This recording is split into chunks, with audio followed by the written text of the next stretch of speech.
भगवान के आशीर्वाद से मुझे एक और बच्चा हो गया है। क्या हुआ अम्मा?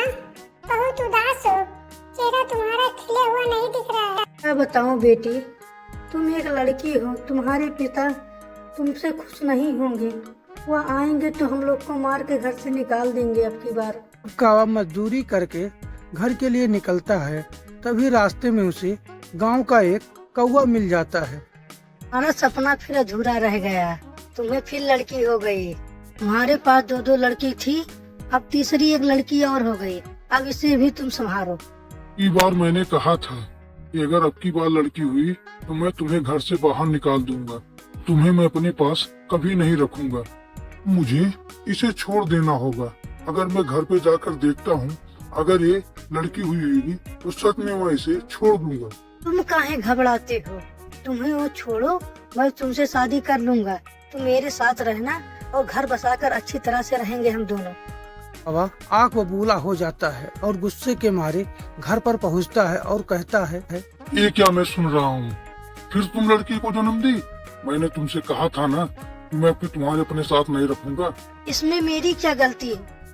भगवान ने जो दिया उसे हम स्वीकार कर सकते हैं, न कि उसे हम टाल सकते हैं।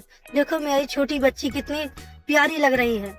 इससे मतलब नहीं है। मैंने तुमसे कहा था ना कि अब की बार तुम्हें घर पे नहीं रखूंगा, तो मैं नहीं रखूंगा। अब तुम लोग घर छोड़कर बाहर जाओ, नहीं तो मैं तुम्हें धक्के मारकर तीनों को निकाल दूंगा। उसके आंख में आंसू के अलावा कुछ नहीं सूझता है और कहती है, इतना निर्दयी बाप मत बनो कि तुम्हें अपने बच्चों का मुंह नहीं दिखाई दे रहा है। देखो इतने छोटे छोटे बच्चे हैं, वो तुम्हारा मुंह देख रहे हैं और तुम उन्हें धक्के मारकर बाहर करने को कह रहे हो। तुम मुझे मत सिखाओ और घर के बाहर सभी लोग जाओ। आप इस घर के अंदर कभी मत आना। अपने बच्चों को लेकर एक सुनसान जगह पे ले जाकर बैठती है। तभी कुछ देर बाद उनके बच्चे अपनी माँ से पूछते हैं, क्या मैं इतनी बुरी हूँ?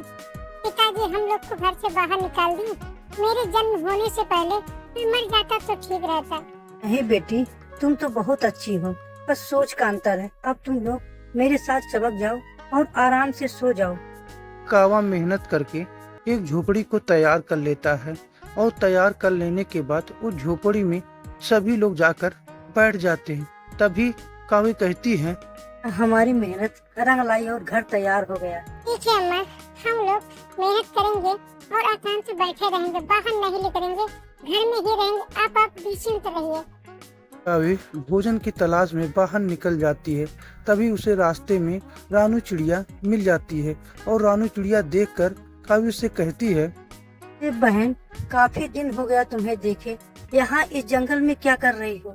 क्या बताऊं बहन, मेरे पति ने मुझे मारकर घर से बाहर कर दिया और मेरे बेटे और बच्चों को भी बाहर कर दिया। मुझे लड़की होने की वजह से मेरे पति जी मुझे बाहर कर दिए। बताओ, ये भगवान की गलती है कि मेरी गलती है? जब लड़की हो गई तो मेरी क्या गलती थी? वो मुझे भी नहीं बख्शे। तुम घबराओ मत, मेरा इस जंगल में एक छोटा सा होटल है। तुम उसी में काम कर कर अपने बच्चों का सहारा बन सकती हो और उन्हें अच्छे स्कूल में पढ़ाकर उनका सेवा भी कर सकती हो। अब तुम घबराओ मत, कल सुबह मेरे होटल में आ जाना और अच्छे से काम करना। कौवी आराम से होटल में काम करने लगी और सभी ग्राहकों को खुश करने लगी और अच्छा अच्छा खाना बनाने लगी। अब उसके पास काफी पैसा हो गया और उस पैसे से वह एक अच्छा सा घर बना ली और अपने बच्चों को एक अच्छे से स्कूल में एडमिशन कराकर पढ़ने के लिए कह दी। के बच्चे धीरे धीरे बड़े होने लगे।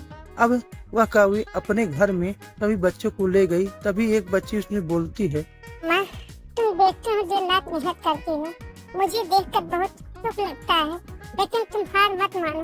मैं तुम लोग का ऐसा सहारा बनूंगा माँ, जिंदगी भर में तुम्हें अपने पास ही छोड़ूंगा नहीं माँ। कौवी अपने परिवार को लेकर आसमान में सैर करने के लिए निकलती है। तभी वह आसमान में सैर कर रही थी। तभी उसके सामने उसके पति को रोते हुए देखकर वो लोग सोचते हैं कि यह क्या हुआ। तभी उसका पति रोते हुए कहता है, मुझे मत मारो, मुझे मत मारो, मैं घर का सारा काम करूंगा। मुझे मत मारो, मैं घर का सारा काम कर लूंगा। मैं बर्तन चौका सब कुछ पालूंगा। अब मैं घर का सारा काम करूंगा। तुम मुझे मत मारो, मुझे मत मारो। तुम जाओ घूमो, मैं घर का खाना पानी सब कुछ बना लूंगा, लेकिन मुझे मारा मत करो। सब बात काव्य सुन रही थी। तभी उसकी नजर काव्य को पड़ता है और काव्य बोलता है, मुझे माफ कर दो, मुझसे बहुत बड़ी गलती हो गई। मैं अपने अच्छे परिवार को छोड़कर इसके लालच में पड़ गया था जो तुम लोग को छोड़ दिए। मुझे माफ कर दो, मुझे माफ कर दो। अब मुझे अपने साथ ले चलो, नहीं या मुझे मार मार कर मार डालेगी। तुमने तो बहुत गौर से मुझे छोड़ा था और बोला था कि घर पे वापस मत आना। अब बताओ, मेरे बच्चे को लेकर मैं कौन सी मुसीबत झेला हूँ कि उसके सामना तुम कर नहीं सकती हूँ। अब बताओ, मैं अपने बच्चों पर, लेकिन चलो ठीक है, तुम भी मेरे साथ चलो, मैं एक औरत हूँ, तुम्हें माफ कर दूंगा।